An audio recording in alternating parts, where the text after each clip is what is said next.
ناظرین، اسرائیل اور فلسطین کے درمیان جاری جنگی صورتحال دن بدن بڑھتی چلی جا رہی ہے اور اب فلسطینی محدود وسائل کے باعث پوری دنیا سے اسرائیل کے نرغے میں گھر چکے ہیں۔ اس سب کے درمیان اسرائیل کی جانب سے کچھ ایسی قسم کی کہانیاں سامنے لائی جا رہی ہیں جن سے یورپی اقوام کو جوش دلا کر اس جنگ میں فلسطین سے مسلمانوں کا نام و نشان مکمل طور پر مٹایا جا سکے۔ اسی طرح کی خبر ایک لڑکی کے اغوا اور اس کی بے حرمتی کے حوالے سے گردش کر رہی ہے۔ اس میں الزام لگایا جا رہا ہے کہ حماس کے لوگوں نے ایک یورپین لڑکی کو برہنہ کرتے ہوئے اس کو گرفتار کیا اور اس کی بے حرمتی کی اور پھر اسے قتل کر دیا، اور اس کو قتل کرنے کے بعد بھی اس کی بے حرمتی کی گئی۔ اب اس خبر میں کتنی صداقت ہے اور اصل میں حقیقت کیا ہے؟ آج کی ویڈیو میں ہم اس واقعے پر تفصیل سے گفتگو کریں گے۔ میں ہوں محمد عثمان اور آپ دیکھ رہے ہیں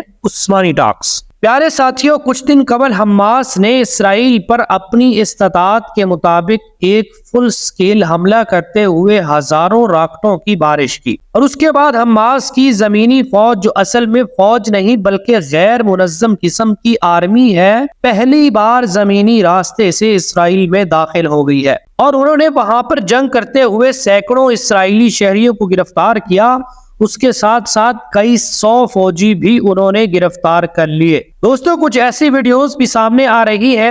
اس میں انہیں خواتین کو بھی گرفتار کرتے ہوئے دیکھا جا سکتا ہے۔ اس حوالے سے ایک 20 سالہ لڑکی جس کا نام شانی لاک ہے اور جس کے بارے میں دعویٰ کیا جا رہا ہے کہ وہ جرمن سے اسرائیل کی سیاحت پہ آئی تھی اور وہاں پہ موجود میوزک فیسٹیول میں سیکورٹی کے فرائض انجام دے رہی تھی، اسے حماس کے اہلکاروں نے برہنہ کرتے ہوئے اغوا کیا اور اس کے ساتھ بے حرمتی کا ارتکاب کیا۔ ناظرین گرامی، اگر ہم اسلام کی تعلیمات کا ذکر کریں تو ہمیں اسلام میں اور قرآن میں اللہ رب العزت کے واضح ارشادات اس حوالے سے مل جاتے ہیں کہ جنگ کے دوران کس طرح کی حکمت عملی سے کام لینا ہے۔ اسلام جنگ کے دوران بچوں، بوڑھوں اور عورتوں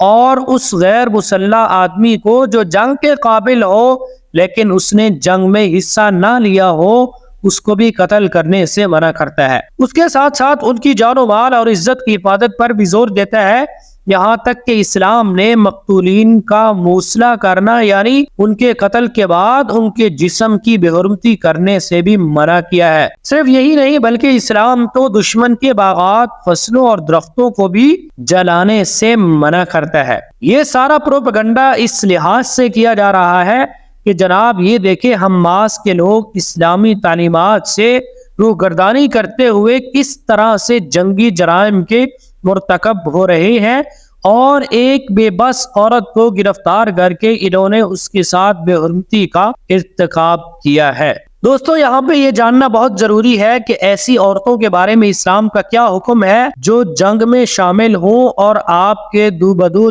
جنگ لڑ رہی ہوں اور آپ کو نقصان پہنچانے کی کوشش کر رہی ہوں۔ اسلام کی تاریخ میں ایسی کئی مثالیں موجود ہیں جب جنگ میں حصہ لینے والی ایسی کافر عورتوں کو گرفتار کیا گیا اور انہیں سزا بھی دی گئی۔ تو ناظرین، اگر ایک عورت فوجی لباس میں ملبوس ہو کر پوری طرح سے مسلح ہو کر آپ کے سامنے آئے اور آپ پہ فائرنگ کرے یا آپ کا مقابلہ کرنے کی کوشش کرے تو اسلام اس کے بارے میں واضح احکامات دیتا ہے۔ اگر تم اس عورت پر قابو پا لیتے ہو تو گرفتار کر لو اور اسے گرفتار کر کے قیدیوں کے تمام حقوق بھی دو اور اس کے ساتھ ظلم و زیادتی نہ کرو۔ اگر گرفتار نہیں کر سکتے تو اسے جنگ کے اندر ہی قتل کر دینے کا حکم ہے۔ مذکورہ لڑکی جس کی پہچان ابھی تک کنفرم نہیں ہو پائی بلکہ صرف اس کی ٹانگوں پہ بنے ہوئے ٹائٹوں کی بنیاد پہ اسے شناخت کرتے ہوئے شانی لاک نامی جرمن ٹورسٹ کا نام دیا جا رہا ہے،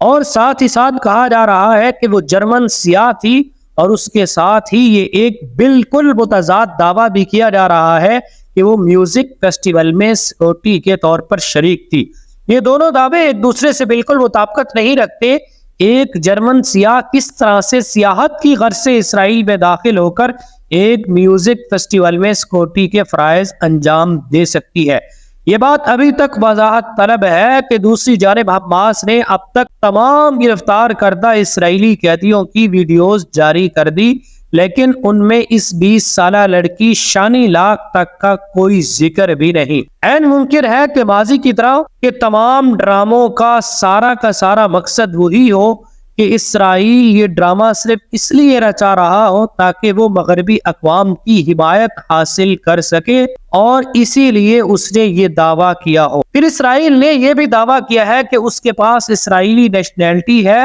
اس کے بعد یہ دعویٰ بھی کیا نہیں دوہری شہریت رکھتی ہے اور جرمن سیاح کے طور پر آئی تھی۔ اس کے بعد یہ دعویٰ کیا گیا کہ وہ میوزک فیسٹیول میں بطور سیکورٹی اہلکار شریک تھی۔ لیکن اس دفعہ مغربی ممالک نے اسرائیل کے اس پروپیگنڈے کو مکمل طور پہ ریجیکٹ کر دیا ہے، اور ہزاروں نہیں بلکہ لاکھوں کی تعداد میں لوگ مغربی ممالک میں سڑکوں پر آ کر فلسطینیوں کے ساتھ اظہار یکجہتی کر رہی ہے۔ میرے بھائیوں، میرے دوستوں اور میرے بزرگوں، یہ صرف اسلام اور مسلمانوں کے خلاف ایک پروپیگنڈا ہے جس سے فلسطین کے مسلمانوں کو بدنام کیا جا رہا ہے تاکہ یورپی ممالک کی مدد حاصل کی جا سکے، کیونکہ یہودی لوبیا صرف اسرائیل کے ساتھ ہے، جبکہ ایک طرف اسرائیل جو ہے وہ فلسطین پر مظالم ڈھا رہا ہے اور مسلمانوں کی نسل کشی کر رہا ہے۔ اللہ تعالی ہم سب کو اس سازش کو سمجھ کر مسلمانوں کو آپس میں اتحاد کی توفیق عطا فرمائے۔